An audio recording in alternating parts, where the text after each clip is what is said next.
The Honorable Vice Mayor Carmen Remedios H. Durano, our presiding officer. The 39th regular session is now called to order. Please all rise for a short prayer to be led by Honorable President Lacson, to be followed by Honorable Sam and United City.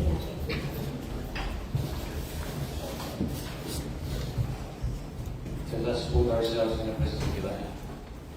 Heavenly Father, as we gather here today, we thank you for this opportunity to come together as one family with common vision, which is for the good of the people of Danao City.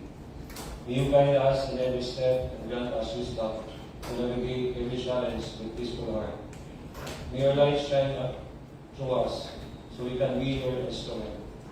We pray for strength to be productive and grace to handle any unexpected circumstance with patience.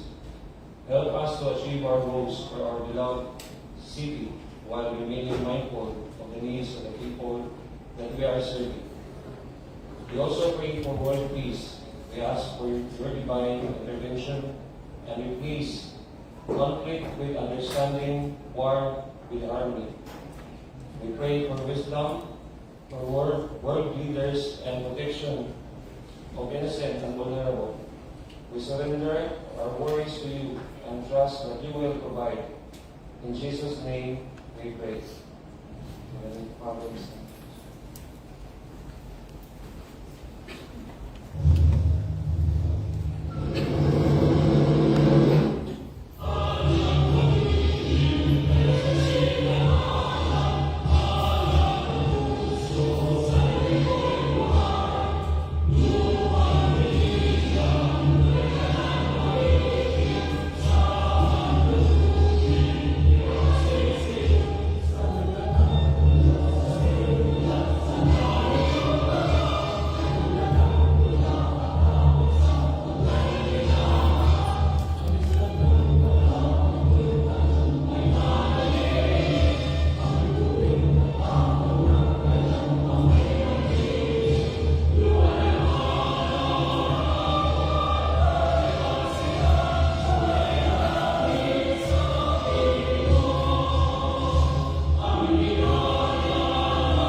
Good morning, Honorable Presiding Officer.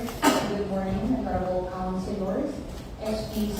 Secretariat, Councilor staff, and we have with us this morning in today's regular session from the Department of Education, the Now City Division, Mr. Rosner Philip, the Schools Division Superintendent. We have the Education Program Coordinator, Mr. Mark Shiras. From the Philippine National Police, we have Police Lieutenant Colonel Henrix Andolita, Police Lieutenant Wenceslao Salingaon, and Police Master Sergeant Giovanni Calderon. With us also today are the members of the Local Finance Committee and representative from the City Budget Office. We have the City Budget Officer, Ms. Evelyn Rizaldo. Representing the City Accounting and Internal Audit Services Office, Ms. Ivy Carmona. And our OIC CPDO, Mr. Ramon Gori Jr. Honorable Gerard G. Almendras. Present. Honorable Ramon M. Durano V. Honorable Roland M. Perez. Present. Honorable Jaime Thomas N. Duterte III. Present. Honorable Jose Calvin B. Tuadles. Present. Honorable Mary B. Angeli A. Stilitano. Present. Honorable Don Ruel G. Arias. Present. Honorable Jose Thaddeus Beruti Jr. Present. Honorable Adano T. Roble. Present. Honorable Lucida C. Manson. Present. Honorable Paulino L. Vizcaino. Present. Honorable L. Stephen T. Batucan. Present. Honorable Presiding Officer, there are 11 members present on the floor in today's 39th regular session. We have a quorum. Thank you. Noted, and thank you, Honorable Secretary. Quorum is declared. Next item on the floor is the reading and the consideration of the previous minutes. The floor leader is recognized. Thank you, Honorable Presiding Officer. Good morning. Good morning to all the members of this august body as well as to our guests for this regular session. Honorable Presiding Officer, considering that all the members of this chamber were given a copy of the previous minutes, I move to dispense with the oral reading of the previous minutes and consider the same as approved. Motion seconded. Okay, there is a motion for its approval and its for inclusion, and it is duly seconded. Any objection to the motion? Hearing none, motion is approved. Likewise, Honorable Presiding Officer, I move for the approval of the previous minutes of the second special session conducted last week for the purpose of awarding or drafting the resolution for the that was given to the family of the late Honorable Mayor Jesus Don Durano Sr. I so move, Honorable Presiding Officer. There is a motion and duly seconded. Any objection? Hearing none, motion is approved. Under privilege hour and question hour, we have no item under this. Then for first reading of referrals, ordinances, and resolutions, none likewise. Moving forward to the messages and communications. For 7C1 is a copy of advisory issued by the Provincial Director of the DILG on the subject, compliance of local ordinances and resolutions with Republic Act No. 7942 or the Philippine Mining Act of 1995 pursuant to the Supreme Court decision dated January 14, 2025 in GR number 248932, Province of Occidental Mindoro versus Agusan Petroleum and Mineral Corporation. To be referred to the Committee on Environment. Noted, Honorable Chair.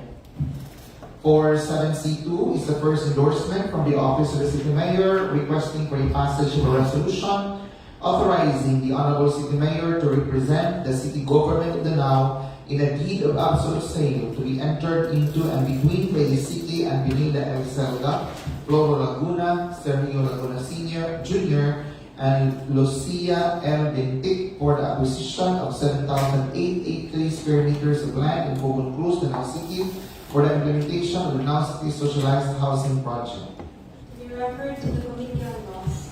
On behalf of the Committee on Laws, this referral is duly noted. For 7C3, our presiding officer, this is with reference to the copy of City Mayor's Executive Order number 42, series of 2026. I move to place this communication on file. Any second to the motion? Motion duly seconded. Motion is carried. For 7C4 is first endorsement from the Office of the City Mayor requesting authority to enter into contract with Cebu Surgical and Medical Enterprises for the procurement project, supply and delivery of drugs and medicine for general stockings for the City Health Services Office with bid amount of 7,413,815 pesos and 20 centavos. To be referred to the Committee on Laws. This referral is duly noted, Honorable Chair. For 7C5, first endorsement from the Office of the City Mayor requesting for the passage of a resolution ratifying the contract agreement entered into by the City of Danao with Golina Construction and General Merchandise and Supplies for the infrastructure project of the city, concreting of barangay roads at various barangays, Barangay Santa Rosa, Danao City, source of funds in the provincial government of Cebu, financial assistance, aid to various barangays with resolution number 129, series of 2026. To be referred to the Committee on Laws. Honorable Chair, this referral is likewise noted. For 7C6 is first endorsement from the Office of the City Mayor requesting for the passage of a resolution authorizing the Honorable City Mayor to enter into a memorandum of agreement between CET Technologies Incorporated and the City Government of Danao for the establishment and operation on an electric vehicle charging station. To be referred to the Committee on Laws. The Committee on Laws notes this referral. For 7C7, I move to put all these two communications on file. This is with reference to Cebu Provincial Board Resolution number 1127-2026. Motion duly seconded. Motion is carried. For 7C8, likewise, and representing officer, I move that this communication be placed on file. Motion duly seconded. Motion is carried. For 7C9, with reference to Cebu Provincial Board Resolution number 1129-2026, and the representing officer, likewise, I move or I will request that this communication be likewise be placed on file. Motion duly seconded. Motion is carried. For 7C10, the same Cebu Provincial Board Resolution number 1130-2026 for two communications, I move that this be placed on file. Motion duly seconded. Motion is carried. For 7C11, Cebu Provincial Board Resolution number 1131-2026, I move and representing officer that this communication be placed likewise on file. Motion duly seconded. Motion is carried. For 7C12, again, this is with reference to Cebu Provincial Board Resolution number 1132-2026, I move that this be placed on file. Motion duly seconded. Motion is carried. For 7C13, Cebu Provincial Board Resolution number 113-2026, I move that this be likewise be placed on file. Motion duly seconded. Motion is carried. For 7C14, Cebu Provincial Board Resolution number 113-2026, I move that this communication be placed likewise on file. Motion duly seconded. Motion is carried. For 7C15, Cebu Provincial Board Resolution number 1175-2026 titled, A Resolution Reinforcing the Implementation of Republic Act number 11313, otherwise known as the Safe Spaces Act, and strengthening measures against gender-based sexual harassment in the province of Cebu. To be referred to the Committee on Public Safety. On behalf of the committee, this is duly noted, Honorable Chair. For 7C16, Cebu Provincial Board Resolution number 1178-2026 titled, A Resolution Affirming the Right of Persons with Disabilities with Apparent Disabilities to Avail of Mandated Discounts and Privileges even without presentation of a PWD identification card. To be referred to the Committee on Differently Abled. The referral is duly noted, Madam Chair. For 7C17, and our presiding officer, I move that these communications be placed on file. Motion duly seconded, motion is carried. For 7C18, the last item under messages and communications, this refers to Cebu Provincial Board Resolution number 1182-2026 titled, "A resolution regulating and discouraging kite flying in areas near electrical lines, posts, and other hazardous locations to prevent accidents and ensure public safety." To be referred to the Committee on Public Safety. Duly noted, Madam Chair. Moving forward for certified as urgent, first item, first endorsement from the Office of the City Mayor requesting appropriate legislative action on the request of Dr. Arturo B. Bayobot, CESO 3, Department of Education, DepEd Region 7, Central Visayas for financial assistance to support Region 7's participation in the 2026 Paralong Pambansa to be held in Prosperidad, Agosto del Sur on May 24 to 31, 2026. To be referred to the Committee on Finance. For the Committee on Finance, this referral is duly noted for presenting officer. Honorable Presiding Officer, with that, I move for a short recess to accommodate the Committee on Finance for a meeting for this matter. Okay, 5-minute recess. At this point in time,